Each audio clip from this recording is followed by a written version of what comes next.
ഞാനൊരു വ്യാപാരിയാണ്. എൻ്റെ കടയിൽ ഒരു സ്റ്റാഫുണ്ട്. വെള്ളിയാഴ്ച ഉച്ചയ്ക്ക് കട അടക്കാറില്ല.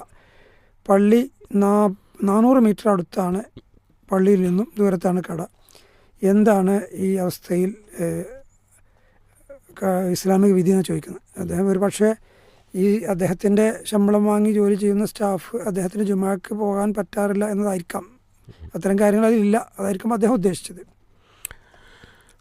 വെള്ളിയാഴ്ച ദിവസം വിശുദ്ധ ഖുർആന്റെ കൽപ്പന യാ അയ്യുഹല്ലദീന ആമനു ഇദാ നൂദിയ ലിസ്സലാത്തി മിൻ യൗമിൽ ജുമുഅത്തി ഫസ്ഉ ഇലാ ദിക്രില്ലാഹ് വദുറുൽ ബൈഅ.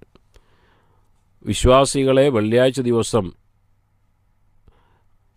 ജുമുഅക്ക് വിളിക്കപ്പെട്ട് കഴിഞ്ഞാൽ നിങ്ങൾ അതിന് ശ്രദ്ധ കൊടുക്കുക, അതിലേക്ക് ധൃതി കാണിക്കുക, കച്ചവടം ഒഴിവാക്കുക എന്നാണ്.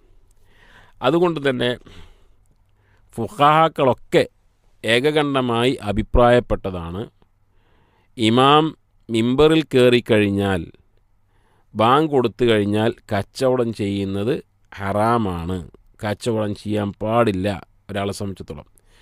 പിന്നീട് അനുവാദമുള്ളത് ജുമാ നിർബന്ധമില്ലാത്ത ആളുകൾക്കാണ്. ചെറിയ കുട്ടികളാണ് എങ്കിൽ, സ്ത്രീകളാണ് എങ്കിൽ, പഴയ കാലത്താണ് എങ്കിൽ, അടിമകളാണ് എങ്കിൽ, ഇങ്ങനെ ജുമാ നിർബന്ധമില്ലാത്ത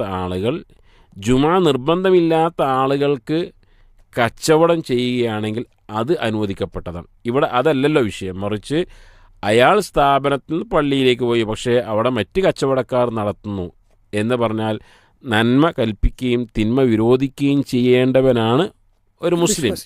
അവിടെ ഖുർആൻ്റെ കൃത്യമായ കൽപ്പന കച്ചവടമൊക്കെ നിർത്തി, ഇത് ഇസ്ലാമിൻ്റെ ഒരു ഷിആറാണ്, ഒരു അടയാളമാണ്, ആ സമയത്ത് കച്ചവടം ചെയ്യാൻ പാടില്ല എന്ന് മറ്റുള്ളവരെ ബോധ്യപ്പെടുത്തി അവരെ കൂടെ ജുമായിലേക്ക് കൊണ്ടുപോകേണ്ട ആൾ എന്തോ ഒരു വക്രബുദ്ധിയോടുകൂടി അത് മറ്റുള്ളവരെ ഏൽപ്പിച്ച് പരമാവധി ലാഭം കൊയ്യട്ടെ എന്ന രൂപത്തിൽ ഒരിക്കലും ചെയ്യാൻ പാടില്ലാത്തതാണ്.